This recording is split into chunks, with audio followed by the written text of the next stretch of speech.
अस्सलाम वालेकुम, welcome back to another video.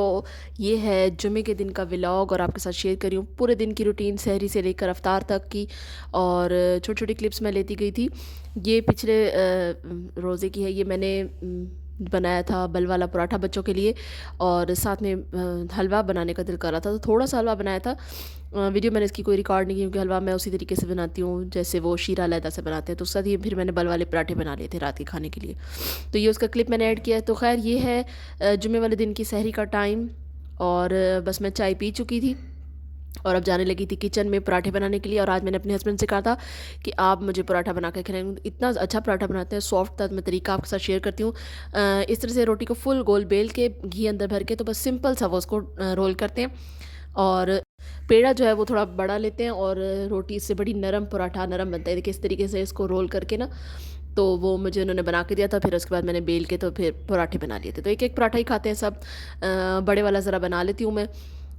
बीच में पहले रोज़े में मैंने एक पराठा एक्स्ट्रा बनाया था, लेकिन वो उनसे नहीं खाया गया क्योंकि इतनी सुबह सुबह सहरी टाइम इतना खाया नहीं जाता। खैर बस ये 3 पराठे बना लिए थे। छोटे बच्चे हैं मेरे तो वो भी रोज़ा रखते नहीं है, तो खैर हम लोगों ने बड़ों ने रखे थे। और साथ में चने गर्म हो रहे हैं। मैं चने नहीं खाती नाश्ते में, मैं बस वही पराठा अंडा खाती हूँ। जैसे मेरी रूटीन है तो मैं उसी तरीके से खाती हूँ। मुझे चने जो है ना वो जलन करता है, ना चने ना सालन, इस तरीके से ये मैं नहीं खा सकती। तो बस अब ये सहरी कर रही हूँ। और सहरी के बाद साथ में मैं दही साथ में लेती हूँ लाजमी, थोड़ी सी चीनी डाल के। घर की बनी हुई दही है, उसे एक तो प्यास सी लगती है आपको। और साथ में अभी ये सपारा भी पड़ी थी मैं, क्योंकि अज़ान में भी थोड़ा सा टाइम था। तो मैं ये ऐसा करती हूँ कि हर नमाज के बाद थोड़ा थोड़ा सपारा पढ़ती रहती हूँ, तो इससे एक दिन में ख़त्म हो जाता है। अब ये सुबह 6 बजे का टाइम और बच्चों के स्कूल जाने के लिए मैं उठी थी। सहरी करके मैं सो गई थी 1 घंटे के लिए, और 6 बजे दोबारा उठी थी बच्चों को स्कूल भेजना है। तो ये बारिश होती रह गई है, और बारिश के बाद ये बॉटल ब्रश पे फ्लावर्स निकले, तो उस पर छोटी चिड़ियाँ आई हुई थी, बहुत ही खूबसूरत लग रही थी। फ्लावर्स के ऊपर बैठी थी। ये सुबह 6 बजे का टाइम है, साथ में बच्चों को भी जगा रही थी स्कूल जाने के लिए। उनको मैंने स्कूल भेजना था, उनका 7 बजे स्कूल था। तो इसलिए फिर सहरी के बाद मैं इतना ज़्यादा सो नहीं सकी, तो उसके बाद फिर कोशिश करूँगी थोड़ी देर सोने के लिए। अब ये है 10-11 बजे का टाइम। हस्बैंड आए थे अफ्तारी का सामान लेकर। एक ही साथ सामान लेते आते हैं ताकि जो है ना बार बाज़ार के चक्कर ना लगें। और ये जुम्मे के टाइम सूरत कहफ़ की मैं तिलावत करी थी। जुम्मे वाले दिन सूरत कहफ़ पढ़ें तो पूरा जो हफ़्ता है आप फितने से और कोई भी आफतों से बचे रहते हैं। सूरत कहफ़ आम दिनों में भी पढ़नी चाहिए जुम्मे के रोज़। तो बस अब मैं फ़्रेश होकर तो ये सूरत कहफ़ पढ़ी थी, उसके बाद बस मैं सो जाऊँगी। ये है असर का टाइम। और पकोड़ों का मसाला बना रहे थे आज। इस तरीके से जो है पकोड़े बनाए हैं, जो कि लच्छेदार बनाने की ट्राई की थी, लंबे लंबे स्ट्रिप्स में काट कर, आलू बैंगन और प्याज की। तो अब ये पकोड़ा मिक्स बना रही हूँ मैं। बेसन मैंने ले लिया है, नमक मिर्च और सूखा धनिया, चाट मसाला और थोड़ा सा सोडा डालूंगी, बस ये सिंपल है। और अभी मैं इसको घोल के नहीं रख रही थी क्योंकि अभी असर का टाइम था।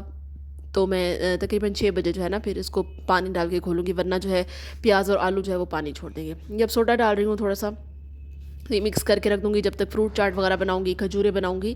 तो ये टाइम इस तरह स्पेंड हो जाएगा। बाद में इस तरह के तो मैं फिर बाद में पकोड़े फ्राई कर लूँगी। जब चाट मसाला डाला है थोड़ा सा, तो ये बड़े अच्छे बनते हैं। उसमें मैंने थोड़ा सा चावल काटा स्टार्ट में डाला था 2 चम्मच, उससे बड़े क्रिस्पी बनते हैं। आप चाहे चावल काटा डालें या कॉर्नफ्लोर डाल दें तो बड़े अच्छे बनते हैं। तो ये मसाला ज़्यादा कट गया था बैंगनों का, और इसलिए मैंने थोड़े हाफ़ डाले थे और बाकी हाफ़ रख दिए थे कि अगर ज़रूरत होगी तो फिर मैं और बना लूँगी, वरना फिर बहुत ही ज़्यादा पकोड़े हो जाते हैं और कुछ खाया नहीं जाता।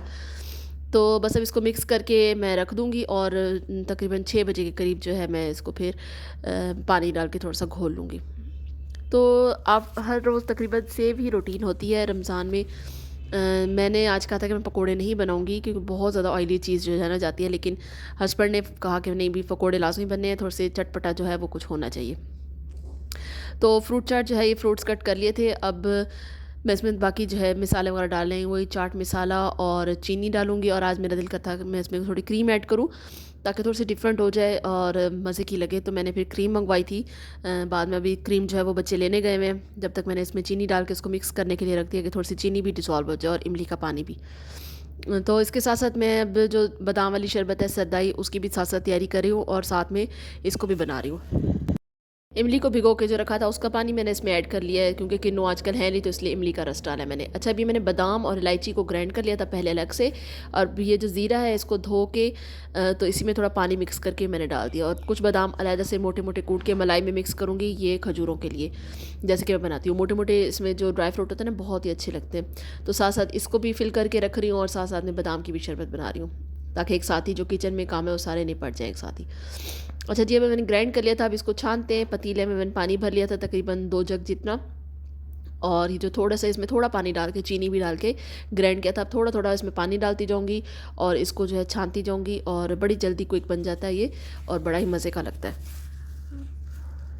चीनी आप अपने अकॉर्डिंग डालें, मैं थोड़ी कम डालती हूँ ताकि जो है ना बहुत तेज़ मीठा जो है ना वो भी सही नहीं रहता। बस अब इसको मिक्स करती जाऊँगी और पानी थोड़ा-थोड़ा करके डालती जाऊँगी जब तक कि मुझे लगेगा इसका रंग जो है अब प्लेन निकल रहा है पानी का, तब तक आपने इसमें पानी डालना होता है। ये देखिए इस तरीके से पानी डाल के तो मैं इसको बस जो है ना मिक्स करके निकालती जाऊँगी। तो ये तकरीबन हमारे 2 जग जो है आराम से बन जाते हैं, और इफ्तार के बाद भी मेरे बच्चे भी बहुत शौक से पीते हैं, वो पीते रहते हैं। इस तरह से पानी की कमी पूरी होती रहती है, क्योंकि इफ्तारी के टाइम तो 1 गिलास ऊपर पानी पिया नहीं जाता, तो मैं बना के रख देती हूँ रूम में, और देर तक 9-10 बजे तक जब तक जागते हैं ये पीते रहते हैं, बच्चे भी और हम भी। इसलिए मैं इसमें चीनी थोड़ी कम डालती हूँ ताकि एक तो पानी की कमी दूर हो जाए और ज़्यादा चीनी भी अंदर ना जाए, तो बस थोड़ी हल्की मीठी बनाती हूँ। तो बस देखिए इस तरीके से जो है ये, अब देखिए सारा इसमें से जो है ना वो सारा स्ट्रेन हो गया है। बस अब इसको जो है मैं डिस्कार्ड कर दूँगी। अच्छा, क्रीम आ गई थी तब तक, तो मैंने इसमें फ्रूट्स में क्रीम डाल दी, आधा पैकेट डाला था, क्योंकि बहुत ज़्यादा क्रीम भी डाले तो बहुत हैवी हो जाता है वो भी। बस इसको डाल के अच्छे से मिक्स करके इसको फ्रिज में रख दूँगी ताकि क्रीम भी थोड़ी सी अच्छी ठंडी हो जाए। और बस हाफ़ पैकेट डाला था, हाफ़ पैकेट फिर किसी और चीज़ में यूज़ कर लूँगी, और या अगर फिर दोबारा क्रीम चाट बनानी हो तो उसमें कर लूँगी। तो बस, और मैंने इसमें कुछ भी ऐड नहीं किया था। इस मिल्क पैक की क्रीम का टेस्ट बहुत अच्छा मज़े का लगता है। आप चाहे तो इसमें दूसरी क्रीम भी डाल सकते हैं जो होती है विपिंग क्रीम, लेकिन वो बहुत ज़्यादा हैवी होती है। ये जो है ये टेक्सचर भी अच्छा कर देती है और एक तरीके से रशियन सैलेड वाला लुक आ जाता है। तो पकोड़े फ्राई कर रहे थे, मैंने थोड़ा सा पानी डाल के इसको घोल लिया था, और ये इस तरीके से जो है ना पकोड़े बना रही हूँ और साथ में रोटियाँ भी बना रही हूँ। और तकरीबन ये अब 6 सवा 6 का टाइम है, और रोज़ा अफ्तार होने में 15 मिनट रह गए थे, तो बस मैं उसी टाइम रोटी बना के हाट पाट में रख रही हूँ, और चाय भी इसी टाइम बनाऊँगी, और लास्ट पकोड़े भी इसी टाइम ही मैं फ्राई करती हूँ ताकि गर्म गर्म रहे। चटनी जो है वो कल वाली भी रखी हुई थी तो वही चलाई गई, इतनी ज़्यादा यूज़ हुई नहीं। बस रोटियां मैं 2 ही बना रही हूँ, हस्बैंड के लिए और सुसर के लिए। बच्चे जो है वो नहीं खाते, और साथ में मैं कल के लिए आटा भी गूंद के रखा है, ये सालन भी निकाल के रखा था, कल जो बनाया था वो वैसे का वैसे बचा रहेगा था, खाया नहीं किसी ने, तो इसलिए आज बनाया नहीं था। ये पकोड़े बना के रख लिए हैं बॉक्स में, तो मैं प्लेट में नहीं रखती हूँ, वो बहुत ठंडे हो जाते हैं। बॉक्स में बना के रख दिए तो वो ज़रा कुछ देर गर्म रह जाएंगे। चाय का पानी बॉईल करके रख रही हूँ, अफ्तार के बाद इसमें पत्ती डाल के इसको दम दूँगी, क्योंकि मैं दम वाली चाय पीती हूँ। तो अब ये सिस्टर के पास मैं भेज रही थी पकोड़े और क्रीम चाट, तो उनके लिए प्लेट्स बनाई थी, तो उनको देने के लिए जो है ना मैं जा रही थी। ये तब का क्लिप है, तकरीबन बस 5-10 मिनट रह गए थे इफ्तार होने में, तो उनके पास पकोड़े और चाट भेज रही थी। बस डाइनिंग पर अब मैं लगा दिया सारा सामान। बस मैं ऐसा करती हूँ कि सबके बच्चे हैं छोटे, क्योंकि उनके भी प्लेट्स में खुद डाल देती हूँ। ये दही बड़े हैं, मेरी खाला ने भेजे थे, बहुत, ये भी बहुत मज़े के बने हुए थे। और ये खजूरें हो गई, और साथ में पकोड़े हो गए, और साथ में ड्रिंक हो गया। तो मैं बस सबके गिलासों में डाल दूँगी ताकि बस जैसे अफ्तार आराम से बैठ के वो सब खा लें, वरना डोंगों के लिए इंतज़ार करना पड़ता है, टाइम भी जो है ना वो हो जाता है फिर। तो बस फ्रूट चाट और जो ड्रिंक है वो मैं सबके गिलासों में इस तरह से डालती जाऊँगी, और फ्रूट चाट भी सब बच्चों के लिए डालती जाऊँगी। आखिर ये 5-10 मिनट जो होते हैं बस टेबल सेटिंग में ही लग जाते हैं, और बैठ के फिर दुआ कर लेते हैं कि आराम से। इस तरह ये कि तसल्ली रहती है कि ज़रा दुआ भी कर लेते हैं, प्लेट्स भी सेट हो जाती हैं, बच्चे भी साथ बैठते हैं, उनको भी एक होता है कि इस तरीके से बैठ के पहले दुआ करनी है, उसके बाद रोज़ा अफ्तार करना है। अभी बहुत छोटे हैं, तो बस इतना जो है उनके जहन में कंसेप्ट जो है वो रहता है। बच्चे आजकल माशाल्लाह बहुत इंजॉय कर रहे हैं, उनको मज़ा आ रहा है, और वो यही कहते हैं कि अभी हमने रोज़ा अब रख लिया है, और उसके बाद जब हम अफ्तार कर रहे हैं, इसी तरह आहिस्ता आहिस्ता उनके जहन में डालेंगे जब तक कि वो इतने थोड़े बड़े हो जाएं कि रोज़ा रख सकें। बस अब इस तरह से खजूरें मैं अपनी प्लेट भी बना रही हूँ, खजूरें भी रख रही हूँ, और ये सबसे अच्छी लगती है मुझे खजूरें, इनका टेस्ट बहुत ही अच्छा हो जाता है। सारा बच्चों को भी डाल के दे रही हूँ, और बस इसी तरह से हमारा रोज़ा जो है वो हो गया था।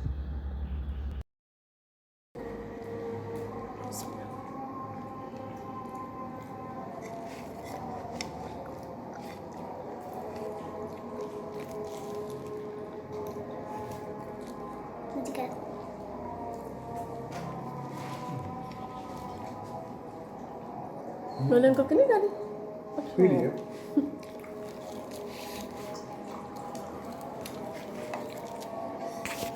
पकोड़े टेस्ट करें जरा।